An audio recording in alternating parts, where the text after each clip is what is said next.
La commune rurale d'Amboultarakel est située à 150 km d'Antananarivo, dans le district d'Ankasbe. Le mauvais état de la route l'isole fortement et ralentit son développement. Sa population est donc privée de ses droits fondamentaux en matière d'accès à l'eau potable, d'hygiène et assainissement. La raison d'être du programme GTF, Governance and Transparency Fund, de WaterAid et UKAid est d'intervenir dans le développement de nombreux sites présentant les mêmes caractéristiques d'Amboultarakel. Il est surtout axé sur le renforcement de capacités des communautés de base. Nous vous présentons ci après l'impact de ce programme dans la commune d'Amboultarakel. WaterAid et la région Analamang étaient venus dans la commune d'Amboultarakel en 2008. La négociation avec la commune s'est tenue lors de cette phase afin d'identifier une association locale avec laquelle on pourra collaborer. La commune a immédiatement convoqué et réuni tous les responsables locaux, à savoir dont les responsables d'église où nous nous trouvons actuellement. Je rappelle donc que l'association Tafafi est issue de cette église au tout début.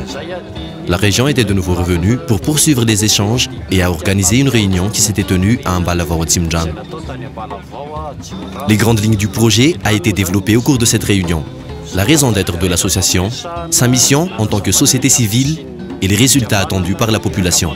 Tafafi figure parmi les associations qui ont bénéficié de la formation dispensée par WaterAid à Madagascar et s'est attelée à appliquer les compétences et savoir-faire acquis au niveau de la commune d'Amboultarakel. Les interventions ont débuté par des actions de sensibilisation et d'information sur l'importance de l'utilisation de l'eau potable et de la propreté pour aboutir à l'identification des problèmes et contraintes dans la gestion de la commune. Pour nous, Tafafi, un principe de base a été posé. Même la thématique de l'eau est abordée. Aucune promesse n'a été faite à qui que ce soit quant à la construction d'infrastructures. Nous avons adopté la démarche suivante. Enseigner et éduquer la population d'abord sur la gestion de l'eau dont elle dispose. Notre responsabilité est d'informer la population sur les droits relatifs à l'assainissement et à l'eau potable. Après la collecte des besoins de la population, nous avons approché le maire de la commune pour les échanges mutuels et pour lui rappeler des responsabilités requises convenues avec lui en amont. Ainsi, il y a eu donc une rencontre et un plaidoyer au niveau des autorités compétentes afin qu'elles considèrent également la thématique eau et assainissement comme priorité. Après les échanges, j'ai d'abord réuni mes collègues pour réfléchir sur la manière de traduire en projet les besoins de la population identifiés. De plus, je ne cache pas que j'ai été parmi les participants qui ont suivi la formation sur le montage de projet. Le projet, une fois élaboré, a été déposé auprès du partenaire financier. Quand tous les documents nécessaires furent prêts, le maire accompagné du représentant de l'association Tafafi les ont déposés conjointement chez WaterAid. Nous avons effectivement accepté la demande de financement émise par la commune d'Amboultarakel concernant leur construction d'infrastructures relatives à l'eau potable, l'hygiène et l'assainissement, car cette commune d'Amboultarakel est non seulement classée parmi les communes les plus enclavées à Madagascar, mais aussi parmi celles les plus pauvres de la région d'Analamang.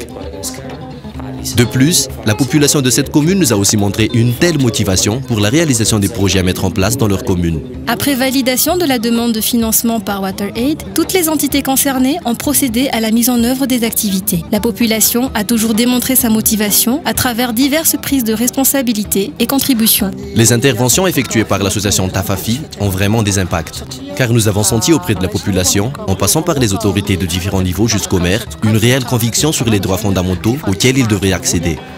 Ceci a facilité les interventions de Manurtsu et les concrétisations de l'apport bénéficiaire durant les travaux. Ainsi, la population a pris sa responsabilité en veillant au respect de la propreté et l'entretien des infrastructures mises en place tant pendant qu'après leur construction. On peut ainsi dire que le message sur la prise de responsabilité des citoyens a apporté des changements dans la commune d'Amboultarakel. Nous avons pu constater que la prise de responsabilité de la population, des associations et des autorités locales est surtout source de changement et de développement de la société. Pendant la réalisation des travaux de construction de la borne fontaine, toutes les mères de famille et les femmes ont contribué au transport des gravillons et la préparation des repas des travailleurs sur le chantier. Et lorsque la borne fontaine fut construite, on a constaté une nette progression dans chaque village et dans la commune elle-même. La prise de responsabilité par le nettoyage des alentours, l'utilisation de latrines, de fosses à ordures et l'eau potable, puis l'impact des actions de sensibilisation de la population d'Amboultarakel menées en collaboration avec Tafafi. Les épidémies ont baissé, la diarrhée, les maux de ventre ainsi que les différentes maladies de la peau. Le plus réjouissant à Mboultarakil, c'était d'avoir identifié une association locale, motivée et prête à assurer les charges qui lui incombent. S'il faut dupliquer les expériences vécues à Mboultarakil, il faudra oser suivre cet exemple de collaboration avec la GTF. Exploiter un nouveau secteur, former une association locale afin de fructifier la collaboration avec la commune. Nous avons pu constater que la prise de responsabilité de la population, des associations et des autorités locales est surtout source de changement et de développement de la société. Le schéma part du renforcement et le raffermissement des capacités en matière de bonne gouvernance de la société, passe par la construction des différentes infrastructures de base comme l'adduction d'eau potable et s'élargit ensuite sur d'autres secteurs comme la route, la santé et ensuite la sécurité. Toutes ces réalisations démontrent les responsabilités assumées par WaterAid à Madagascar et l'impact de ces interventions sur le développement durable à Madagascar.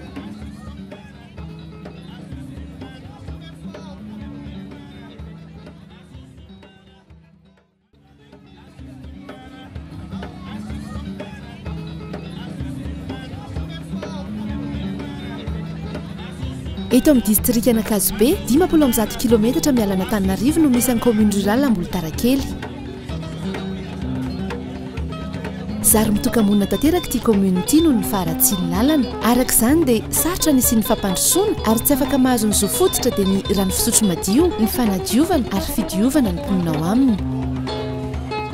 Ho fampandrosoana ny tanàna maro mitovy amin'ny Mboultarakely anefa no antom-pisian'ny fandaran'asa GTF na Governance and Transparency Fund any WaterAid sy ny UKAid izay miompana amin'ny fampitomboana ny traikefa sy ny fahaiza-manaon'ireo vondron'olon-tsotra eny fotony. Entina aminao eto ary ny fiantraikan'io fandaran'asa io teto amin'ny commune Mboultarakely manokana. Taona 24 no tonga teto amin'ny commune Mboultarakely ny avy eo amin'ny WaterAid niaraka tamin'ny région. Tao anatin'izany izy no nifampirarata amin'ny commune ny tady fikambanana izay azo raha miasa. Dia avy hatrany moa izany dia namory sy nampiantso ny tompon'anakita rehetra ny taon'ny commune dia anankiray ao anatin'izany ny taon'ny fiangonana izay misy antsika eto moa izany ny tafafi dia zanaky ny fiangonana teto tamin'ny voalohany. Dia nidina taty indray ny faritra nanao ny dinidinika nampiantso ilay fivoriana izay natao tany Ambalavao Atsimondrano. Dia tany moa izany nisy sorodarana rehetrarehetra ny fampiresahana nanazavana hoe ny antom-pisian'ny fikambanana ny iraka ampanaovina aminy sy izay zavatra andrasan'ny fiarahamonim-pirenena andrasan'ny vahoaka aminy. Araka izany dia isan'ireo fikambanana nahazo ny fiofanana avy amin'ny WaterAid eto Madagasikara ny tafafi ary nampiatra ireo fahaiza-manao azony avy hatrany teo anivon'ny fiarahamonina teto Mboultarakely. Niainga tamin'ny fanentanana sy fampahafantarana ny tsirairay ny mahazava-dehibe ny fampiasana ny rano madio sy ny fahadiovana ny asa ary nipaka tamin'ny fijerena ireo olana sy lesoka eo amin'ny fitantanana ny tanàna. Ho anay tafafi dia nisy zany ny lasin-tsaina napetraka mihitsiny na dia hoe resaka momba ny rano izy tsy nisy mihitsy ny mpanantena olona amin'ny fahazahoana foto-drafitrasa fa ny napetraka dia hoe ampianary ny olona beazo ny olona amin'ny fitantanana izay rano misy eo ampelantanana ny aloha. Ny andraikitra no sanina io zany dia ny fampahafantarana ny vahoaka ny amin'ny zoany resaka fahadiovana sy ny rano fisotro madio.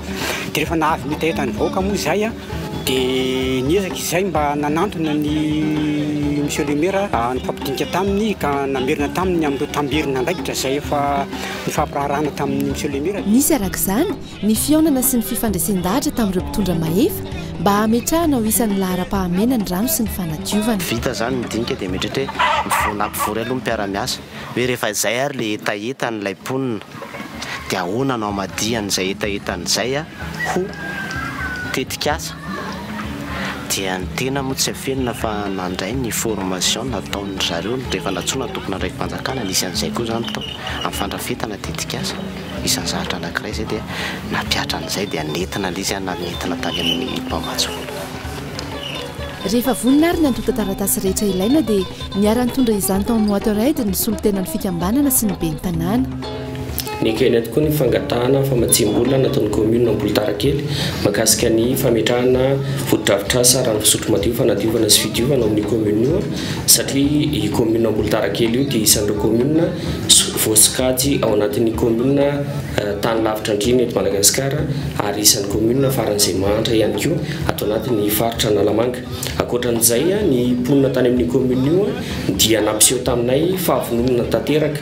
Rehefa voadiniky no atao raity ny fangatahana famatsim-bola dia miroso amin'ny fanatanterahana ny asa amin'izay ny rehetra. Mbola nampiseho ny fahavononana hatrany ny mponina tamin'ny alalan'ny fandraisana andraikitra maro samihafa.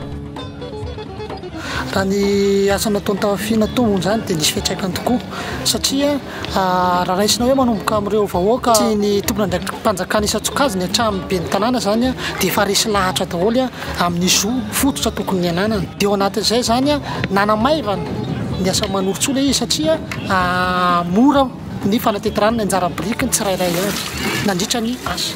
Arak'izany dia na tamin'ny fotoana nanatanterahana ny asa fananganana ny fotodrafitrasa na rehefa tafatsangana ireo fotodrafitrasa dia nandray andraikitra foana ny mponina amin'ny fitandrina ny fahadiovana. Azo lazaina zany fa tafita ary nitondra fiovana teto Ambolitarakely ny afatra.